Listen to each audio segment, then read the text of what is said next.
Halika na, anak. Tatay.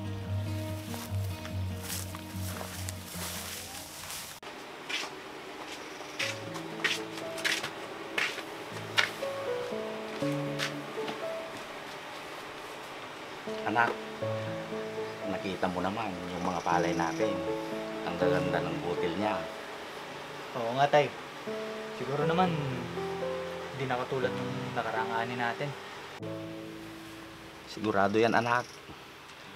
Tiyak akong makakabayad na tayo sa lahat ng hiniram natin. Sana nga, tay. Sayang din kasi yung mga naidagdag na tubo noon. Kaya nga, anak, kung dirit-diretso ang ganito, baka makapag-aral ka na ulit. Huwag mo na muna isipin yan, tay. Basta ang importante, makabayad muna tayo sa mga utang natin ngayon. Pasensya ka na, anak, ha, kung natigil ka sa pag-aaral mo noon. Kung hindi lang sana nagkasakit ang nanay mo, dahil doon, nabaon tayo sa utang. Pero wala pa rin. Iniwan pa rin niya tayo. Hindi naman kasi niya sinabing may nararamdaman na siya noon. Hindi sana, naagapan sana natin ang sakit niya kahit papaano. Tay, huwag na po natin isipin yun. Tapos naman na po yan eh. Ayaw lang po ni nanay na makadagdag siguro sa mga problema noon. Kaya mas pinili niyang ilihim ang nararamdaman niya. Kaya huli na, nang malaman natin, malala na ito at hindi na rin siya nagtagal. Sobrang bula! Grabing bula naman yan, parang wala nang katapusan. Bakit kaya ngayon ko lang nakita itong product na to? Sa tagal ko na naghahanap ng ganitong car shampoo. Dito ko lang pala makikita. Pinakikilala ko nga pala itong GR4 Car Shampoo. Extremely foamy car shampoo na siguradong magpapalinis sa inaalagaan mong sasakyan. Ang dami ko nang nagamit na ibang brand, pero dito lang ako napabilib. Kasi tingnan mo naman, isang buong sasakyan yung kaya niyang malinisan. At may sobra pa yan ha. At parang ulap na nga sa bula kung ikukumpara mo sa ibang brand. Ang kagandahan pa nito, meron na rin itong Canova Wax. Kaya pag binanlawan mo ang sasakyan mo, siguradong magiging magintab agad yan. Kaya kung gusto mo rin na mabula at mabisa na panlinis sa alaga mong sasakyan, ano bang hinihintay mo? Check out mo na yan! Inisip niya sigurong yun na lang ang may tutulong niya sa atin. Ang ilihim ang sakit niya. Pero siguro, masaya na siya ngayon kung nasan man siya. Sigurado yun, tay. Kasi nakikita niyang maganda ang ani natin ngayon. Kaya nga, anak, sana magtuloy-tuloy na to. Sigurado yan, tay. Sa palagi ba naman nating pagtutulungan at pagsisipagsabukin? Pero kapag nakabayad ba tayo sa lahat ng mga utang natin, mag-aaral ka na ulit ha. Gusto kong ituloy mo ang pagpupulis mo. At least, hindi ko man natupad yung pangarap ko noon. Ikaw ang magpapatuloy ngayon. Para kahit ikaw man lang anak, makita kong guminaw ang buhay mo pagdating ng araw. Hayaan niyo po, tay. Basta pag maayos na ang lahat, sige, mag-aaral po ulit ako. Salamat anak. Para kahit bago magpantay ang paa ko, nakita kong nakamit ko ang pangarap ko dahil sa'yo. Tay, huwag niyo na pong isipin yun. Kaya nga po ako mag-aaral para sa inyo. Tapos, Biro lang anak. Ito naman, nagalit na kaagad. sino ba namang hindi magtatampo sa sinabi niyo? Maaga na nga po tayo iniwan ni nanay. Tapos, sasabihin niyo pa yung mga ganyan. Kahit biro yan, tay. Masakit din para sa akin. Kayo na nga lang ang kasama ko. Ito naman, nagdrama na naman. Biro ko lang yon. Tama na yan. Ano ka ba? Halika na anak. Maligo na tayo at makakain na. Oh, Ba't ganyan pa rin ang mukha mo? Ngumiti ka na. Biro lang yun. Eh kayo kasi, magbibiro na nga lang. Hindi pa maganda. Ito naman. Parang hindi mo naman kilala ang tatay mo. Gawin nyo ng biro ang lahat, Tay. Huwag lang yun. Alam mo naman na tayong dalawa na nga lang. Sige na. Ngumiti ka na. Hindi na maulit. Sinabi nyo yan, ha? Oo na. Tara na. Tara.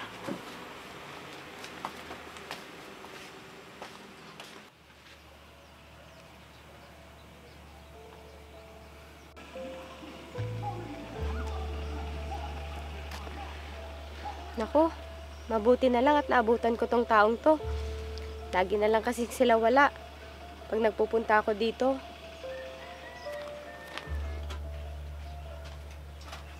Berto! Ruby, ikaw pala. Oo, ako nga. Alam mo naman siguro kung ano yung pakay ko dito. Oo, alam ko. Huwag kang mag-alala. Maganda ang anin namin ngayon. Kaya sigurado akong makakabayad ako sa'yo. Sigurado yan, ha? Alam nyo naman pong ilang anihan na kayong hindi nakakabayad. Paano naman po yung pera ko? Halos natulog na sa inyo. Isa pa, wala naman po kayo masasabi dahil hindi ko kayo pinipersang magbayad.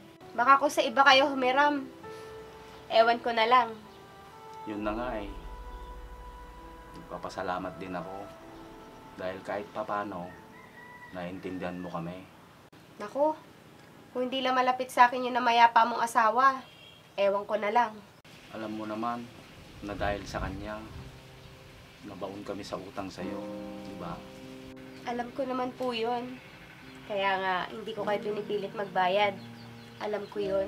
Pero siguradong makakabayad na kami sa'yo kapag kaani namin. Medyo maganda-ganda ang ani namin ngayon. Hay nako, Kuya Berto.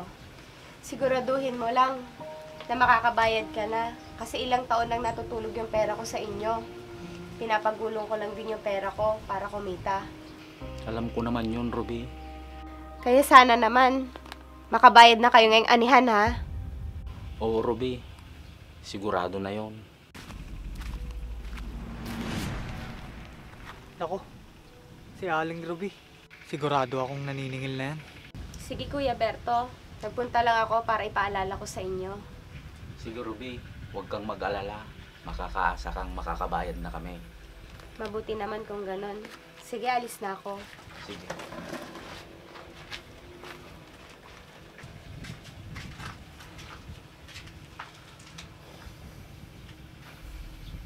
Tay, naniningil na ba si Aling Ruby? Hindi naman, anak. Pinapaalala lang niya yung hinaram natin sa kanya. Ganun na din yun, Tay. Sa bagay, medyo matagal na rin yung utang natin sa kanya. Yun na nga eh. Kaya nakakahiya na din sa kanya. Eh, ano pong sinabi nyo? Sinabi ko lang na makakabayad na tayo ngayong anihan sa kanya. Oo, Tay. Siguro, makakabayad na din tayo sa kanya. Hindi siguro. Sigurado akong makakabayad tayo sa kanya dahil magandang anihin natin. Tama po kayo, Tay. Sige na, mauna ka na sa loob. At magpapahangin lang ako muna dito. Sige po, Tay. Sige. Pag nakabihis na ako, ako na rin po yung magsasahin.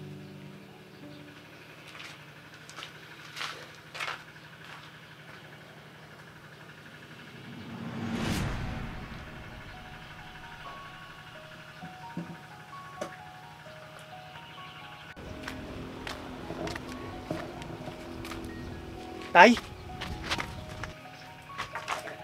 Ano po nangyayari sa inyo, Tay? Tara na po sa loob ng bahay. Biglang sumakit ang dibdib ko, anak. Nahirapan ako huminga. Dadaling ko po kayo sa doktor, Tay. Huwag na, anak. Gastos na naman. Ipahinga ko lang to. Hindi po, Tay. Baka po mamaya kung ano na po yan. Anak, napagod lang siguro ako. Sigurado po kayo, Tay. Baka mamaya, kung ano na po yan ha. Oo anak, alam ko naman kung hindi ko na kaya, sasabihin ko agad sa'yo. Sigurado po kayo tay ha. Sige po, kayo po ang bahala. O sige po tay, maliligo lang po ako para makapagsayang na rin. Sige anak. Nahirapan talaga akong huminga. Pero titisin ko na lang.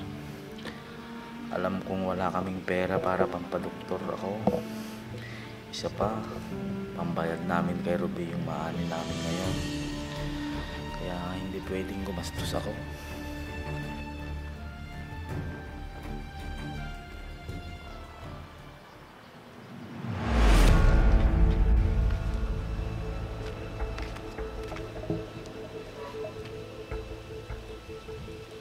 Tay!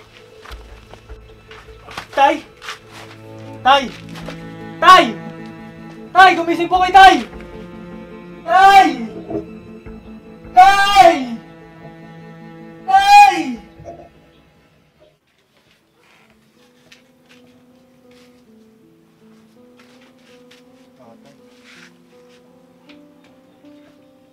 Tay, bakit ba ayaw niyo kasi magpa-admit kanina sa ospital? Hindi na kailangan anak. Maganda naman na ang pakiramdam ko. Tay, paano niyo naman nasabi na maganda na ang pakiramdam niyo? Tignan niyo nga, niwala pa rin pakiramdam yung mga paa niyo.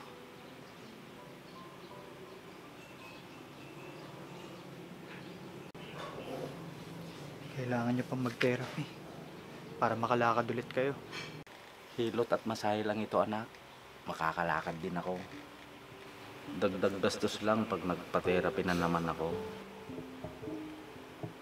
Anak, saan ka pala kumuha ng pinambayad mo sa ospital?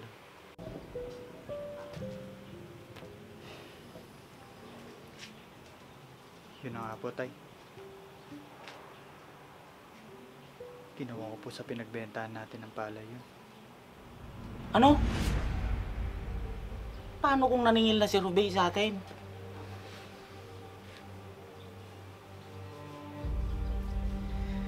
Yun na nga, Tay. Nangako pa naman tayo na makakabayad na tayo sa kanya. Paano na yun anak? Nakakaya naman sa kanya. Tsak, magagalit yun sa atin. Tay, alam nga naman pabayaan ko kayo. Ano? Unahin ko pa ba yung pagbayad sa kanya? Anong sasabihin natin sa kanya anak? Eh di yun totoo. Makikita naman niya kayong ganyan. Kaya siguro maiintindihan niya. Nandun na tayo anak. Kaso, nakakaya naman sa kanya. At isa pa, tumutubo yung hiniram natin sa kanya.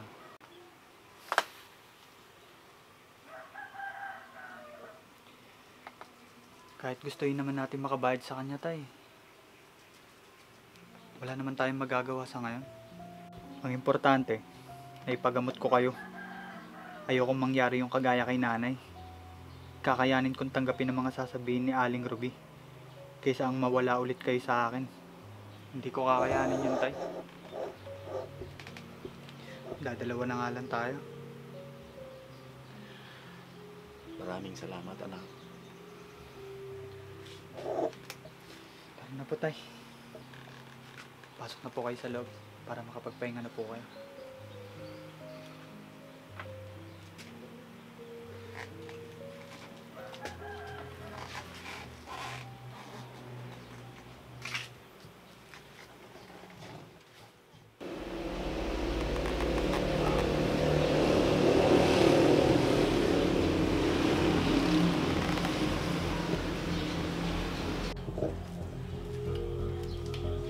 Nakaani na pala si Berto. Pero, bakit hindi pa siya nagbabayad hanggang ngayon?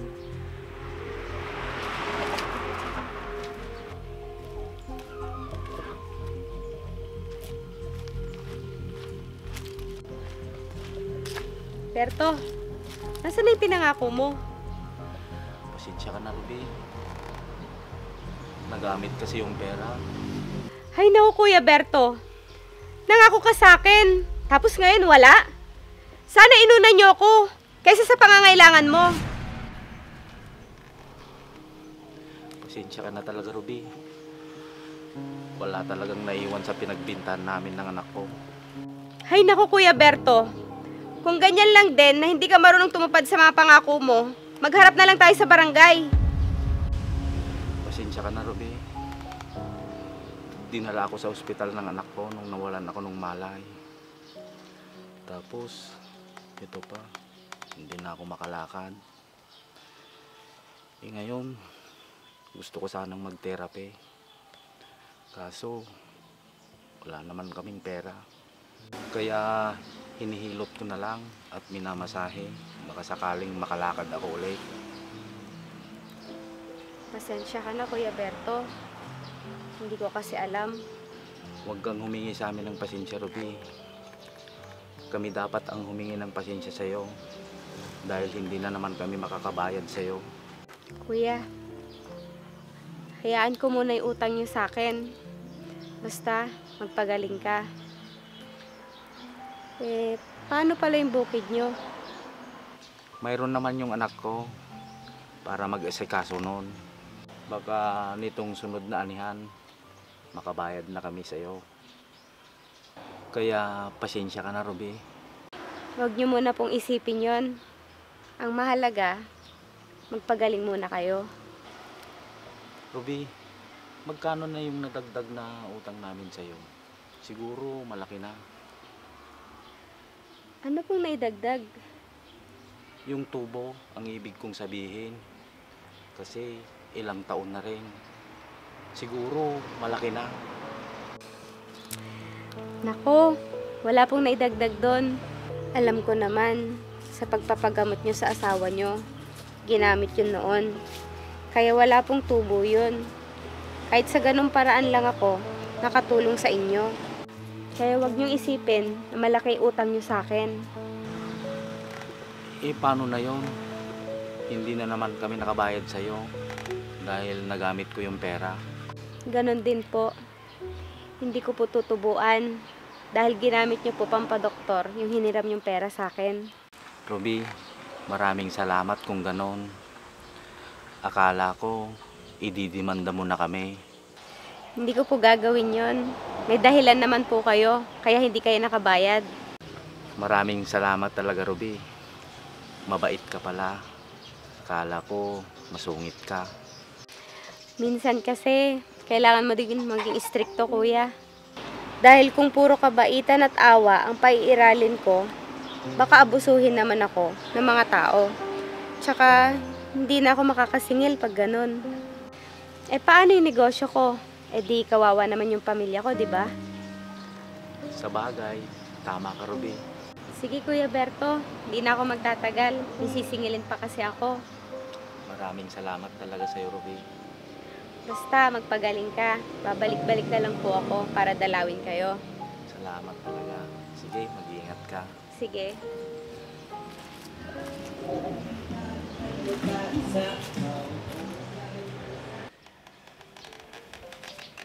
Kailan kaya ulit ako makakalakad para matulungan ko ang anak ko?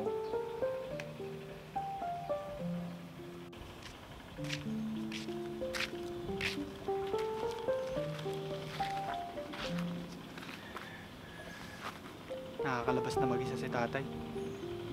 Kahit wala nang nagtutulak ng wheelchair niya.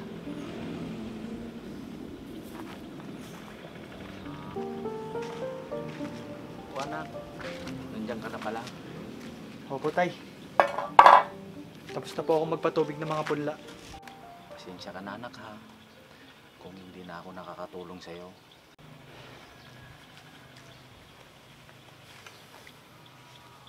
Okay lang po, tay. Kaya ko naman po.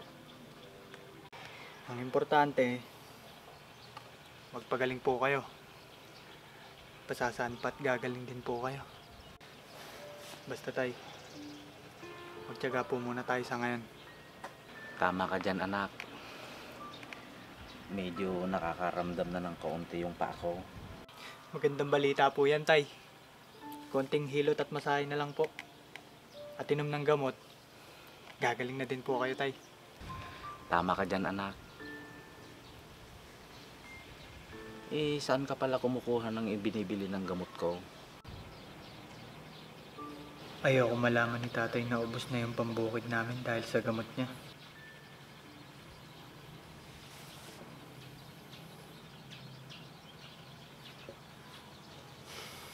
May konti pa naman po akong naitabi. Doon po ako kumukuha, tay. Ganun ba, anak? Akala ko sa pera ng bukid mo kinukuha. Hindi po, tay. Anak, may dumating na ba na resibo ng kuryente at tubig sa'yo? Wala pa naman, tay. Bakit po? Inaalala ko kasi baka bigla tayong maputulan. Ang init pa naman ng panahon ngayon. Wala pa naman po sigurong reading, tay. Kaya, imposible naman sigurong maputulan tayo. Siguro nga, anak. Huwag naman sanang ipaintulot ng Diyos na maputulan kami. Wala akong pagkukuhanan ng pambayad pag nagkataon. Puro na lang dago kung dumarating sa amin ngayon.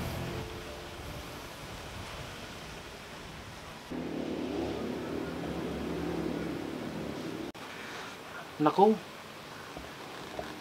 wala yatang kuryente. Tay! Ba't biglang nawalan ng tubig? Maliligo sana ako eh. Bigla din namatay ang TV, anak. Anak, hindi kaya naputulan tayo ng kuryente? Siguro nga, tay. Di pa kasi ako nakabayad ng tubig at kuryente. Ganun ba? Siguro, kaya naputulan tayo. Paano na yan, anak? Tay, ang totoo, naubos na yung hawak ko. Kahit yung para sa bukid. Nagsinungaling po ako. Doon din po kasi ako kumukuha ng mga pambili ng gamot niyo. Problema ko na nga rin po ang gagastusin sa bukid natin, tay. Kaya wala rin po akong maibayad sa tubig at kuryente natin. Kaya naputulan po tayo, tay. Kasalanan ko din to. Hindi sana ako nagkaganito. Hindi natin nararanasan ng ganito, anak. Tay, huwag niyo po sabihin yan. Wala pong may kagustuhan na mangyari sa atin to. Pero nang dahil sa akin, nagkakaganito tayo. Huwag na po kayong mag-isip ng ganyan, tay. Magpagaling na lang po kayo, okay? Ako na pong bahala sa lahat. Pasensya ka na talaga, anak, ha? Tay, lalabas po muna ako saglit. Magre-remedyo po ako. Saan ka magre-remedyo, anak? Bahala na po, tay. Kung saan ako dali ng mga pako. Ikaw ang bahala, anak. Basta, umuwi ka ng maaga, ha? Opo, tay. Sige po, alis na po ako.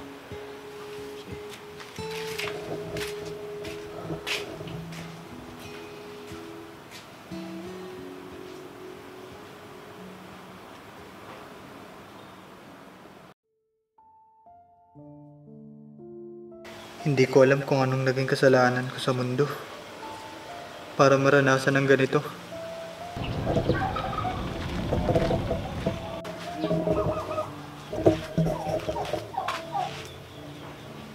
Hindi naman ako gumagawa ng masama. Pero bakit? Si Brian ba yun? Ngayon ko lang nakitang uminom yung batang yan.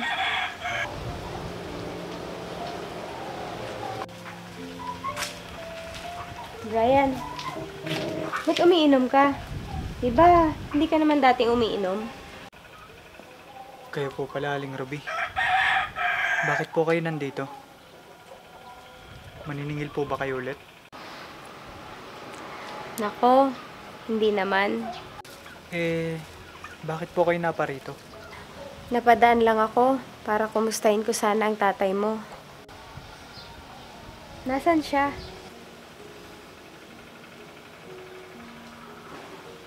Tulog po siya sa kwarto, Aling Ruby.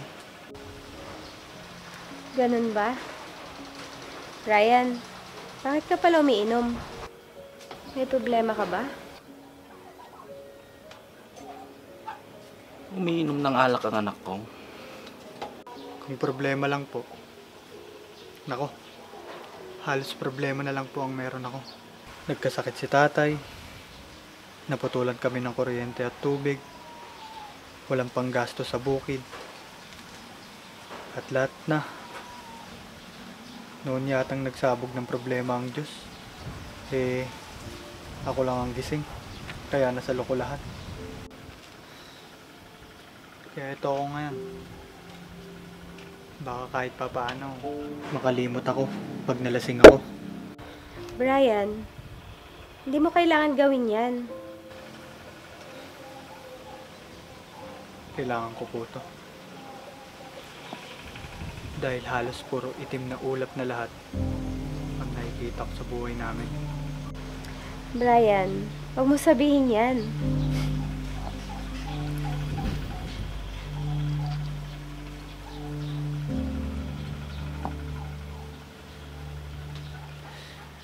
Yun po ang totoo. At yun rin po ang nakikita ng mga mata ko, Aling Ruby. Brian, maniniwala ka ba kung sabihin ko na lahat ng ito naranasan ko din noon? Si Ruby, naranasan din niyang maghirap. Halos puro itim na ulap din ang nakikita ko noon na nakapaligid sa akin. Walang katapusang problema ang dumarating sa amin. Hanggang sa isang araw, nagtungo ako sa simbahan. Naglabas ako ng sama ng loob. Kinausap ko si Father. At pinaliwanagan niya ako. Alam mo kung ano sabi niya? Sabi niya, kung maitim na ulap ang nakikita mong nakapaligid sa'yo, ikaw din ang hahawi dito. At alam mo ba kung paano? Sabi ni Father, kung ikaw mismo ang mawawalan ng pag-asa na inaasahan ng pamilya mo, talo ka. Pero kung pipilitin at sisikapin mong bumangon at lutasin lahat ng problema mo, panalo ka. Sa ganung paraan, mahahawi mo lahat na maitim na ulap na nakapaligid sa'yo. Kaya huwag ka mawalan ng pag-asa, Brian. Dahil sa'yo lang humuhugot ng lakas ang tatay mo para gumaling siya. Magpasalamat ka pa rin kasi kapiling mo ang tatay mo. Hindi kagaya ko na walang pinaghuhugutan ng lakas ng loob. Bata pa lang, ulila na ako. Pero anong ginawa ko? Pinilit kong hawiin lahat ng maitim na ulap na nakapaligid sa akin. Kaya, heto ako ngayon. Tama lahat ang sinabi ni Ruby, anak. Basta magpakatatag ka lang. Huwag kang mawalan ng pag-asa. Maraming salamat po, Aling Ruby. Gumaan po ang pakaramdam ko. At naliwanagan po ako. Salamat din po dahil ibinahagi mo sa akin ang tinuro sa iyo ni Father. Mula ngayon, pipilitin ko na hawiin lahat ng maitim na ulap na nakapaligid sa akin. Tama yan, Brian. Huwag mo lang pilitin, kundi gawin mo. Tama yan, anak. Maraming salamat sa iyo, Ruby.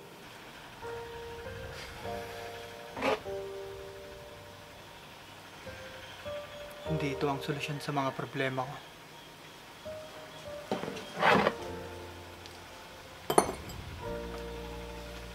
Tama. Kundi ang pagiging matatag at malakas mo para masolusyonan yung mga problema mo. Tama po kayo, Aling Ruby. At pasensya na rin po sa utang namin na hindi pa rin nababayaran. Naintindihan ko.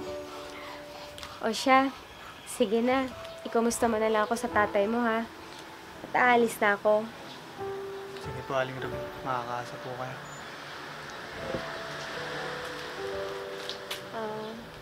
Siya nga pala, Brian. Bukas, pumunta ka sa bahay. Para pag-usapan natin yung gagastusin mo sa bukid nyo. Talaga po, Aling Ruby. Maraming salamat, Ruby. Napakabuti mo sa amin. Oo, Brian. Tsak, matutuwa po si tatay nito. O siya, sige. Alis na ako. Sige po, Aling Ruby. Mag-iingat po kayo. Sige.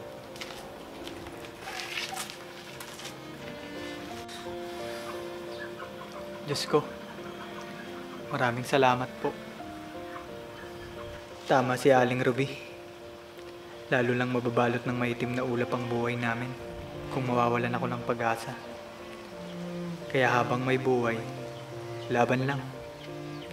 Pasasaan ba at magiging maayos din ang lahat.